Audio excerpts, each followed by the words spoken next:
जश्न आज़ादी की आमद के साथ ही शेखुपुरा की मेन मार्केट में सबज हिलाली परचमों की बहार आ गई है।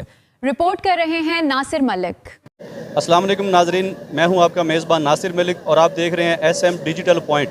मैं इस वक्त मौजूद हूं शेखुपुरा की मेन मार्केट में, जहां बाज़ारों, गलियों और मार्केट्स में सबज हिलाली परचम, झंडियाँ, बैनर्स और सबज हिलाली परचम के रंगों में बनी मुख्तलिफ अशिया सजाई गई हैं। शहरी बिलखसूस बच्चे बहुत बड़ी तादाद में सब परचम ख़रीदने के लिए, झंडियाँ ख़रीदने के लिए बाज़ारों में निकले हुए हैं। दुकानदारों का कहना है कि 14 अगस्त के करीब आते ही बच्चों का रश ज़्यादा हो जाता है और जश्न आज़ादी की चीज़ों की जो सेल है वो बहुत ज़्यादा बढ़ जाती है। जश्न आज़ादी की तैयारियों में आवाम बहुत ज़्यादा जो है जोश व खरोश नज़र आ रही है।